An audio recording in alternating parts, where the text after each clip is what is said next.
Story 1 by Helen In. Last year, I was 16 years old, and my friend Leon and I were out walking a few days before Halloween. We were contemplating how to celebrate the holiday, as we felt we were already too old, but we still wanted to have fun. After thinking about different options, I came up with something fun. I reminded Leon of an abandoned farm we both knew about and suggested we explore it. It seemed like a spooky and exciting way to spend Halloween, and compared to our other ideas, this one was a clear winner. Leon was thrilled with the idea, but said that many people would probably have the same idea to visit the farm on October 31. So we decided to go the night before Halloween. We wanted to avoid the risk of running into someone potentially crazy in an abandoned place. Our plan was simple: tour the farm and then leave. It sounded harmless enough. On the 30th, Leon drove us to the area where the farm was located. He parked in the driveway, and we walked through the neighborhood until we reached a street that turned into a gravel path leading to the farm. I had only seen the place during the day, and it was basically a large grass field with a typical wooden barn and a one-story house at the end of the driveway. Neither structure was visible from the path, and our flashlights only illuminated a few meters in front of us. As we got closer, we could make out the outline of the barn on the left and the house at the end of the driveway.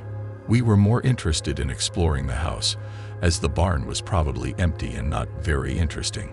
As we approached the house, we passed large farm equipment, although I couldn't determine what it was. They looked like old tractors that had stood for years, covered in rust. Despite the dim light of the flashlight, you could see that they were covered in rust. As we reached the porch, we noticed that the door had been replaced with a solid plank of wood. We walked around the entire exterior of the house.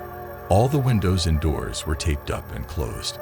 Disappointed with our findings, we returned to the front of the house, trying to come up with an alternative plan. Standing there, we noticed a path leading to the barn. It wasn't really a path, but rather a line of leveled grass. With nothing left to do, we decided to head towards the barn. As we approached it, however, something changed, unlike as we approached the house. The unsettling feeling grew as we approached. When we reached the barn, we found the large door open wide. I went in first, and Leon followed me, shining flashlights around the sides. After only a couple seconds, a disgusting odor reached us, but that was what we expected the barn to be like. However, we noticed something else that gave us goosebumps. There were footprints all over the ground, but they were not the typical footprints of children exploring the place. They formed a clear path going back and forth from one point on the other side of the barn. I could see the fear in Leon's eyes that mirrored my own anxiety, but we had come here in the first place to be scared. We followed a trail that led us to a wooden hatch to the cellar embedded in the floor. The only noticeable detail, other than the clear footsteps, was the shiny new padlock closing the hatch. No sooner had we considered the situation than a sudden banging sounded throughout the barn. Turning around, we saw that the door had slammed shut behind us. Leon rushed over to us and pushed the door open. We looked around, but no one was in sight. Terrified, we rushed through the tall grass to the gravel driveway and ran to the house where the car was parked. We definitely got the scare we had hoped for, perhaps even more than we expected. However, none of us ever tried to find out what really happened that night. A few months later, we discovered that the entire house and barn had been boarded up. We tried to find information about it, but there was no mention of it in the public domain. The mystery surrounding what happened there remains unsolved. I think that if we had stayed where we were, we may never have. Story 2 by Karen says, this happened to me in the fall of 2018. I was 22 years old at the time and temporarily living on the East Coast, very close to the Appalachian Mountains. Admittedly, I never liked outdoor activities and had no experience with hiking and similar activities, nor did I have much interest in them. However, this was my last year living in this, one of the best places to enjoy all of these outdoor activities. With the beautiful fall foliage and good weather, I decided this was the perfect opportunity to give it a try. I didn't want to embark on a grand hike, so I found a simple hiking trail with scenic mountain views. I prepared a small backpack with water, snacks, and a first aid kit. When I arrived at the site, there were no cars in the small dirt parking lot, indicating that the place was not as popular as I thought. I parked the car and began my hike. The trail was quiet and didn't give the impression of being frequented. I found no shoe prints on the dirt, and it was a fairly narrow path with trees on either side. As I progressed further, the path became more and more buried in the trees, providing plenty of shade, which was refreshing. However, as I got deeper into the trail, the lack of other hikers began to alarm me. It wasn't an eerie feeling, but rather the realization completely alone, which was a new experience for me. An hour, or maybe two later, I was caught off guard when I saw a man ahead of me on the side of the trail. He looked like he was resting under one of the trees. As I passed him, I gave him a friendly nod and said hello, but he didn't respond, didn't smile or nod. He just stared at me for a few seconds before I turned away. I couldn't figure out what it was. Maybe he didn't hear me, or maybe I caught him off guard. The strange look and the lack of a smile left me with an unsettling feeling. I picked up my pace, hoping to create some distance between us. After about an hour, I reached the mountain viewpoint.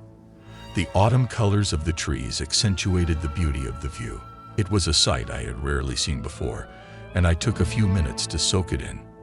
As I turned to leave, I was surprised to see the same man standing at the end of the trail.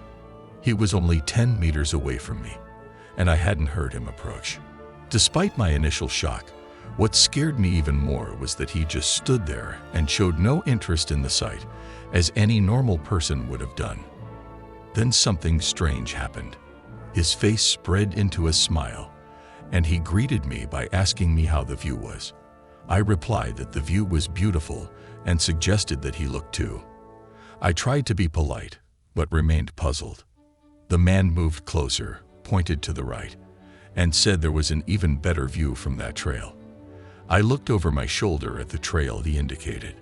It was barely visible through the thick trees. It seemed rugged and little used, with not many people walking on it.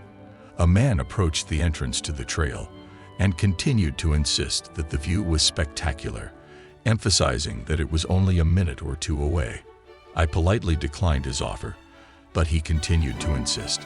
It became obvious that his intentions were not just to share the beautiful view. I replied that I was fine and should go home, then continued on toward the main trail. However, the man quickly placed his body in front of the trail, blocking my path.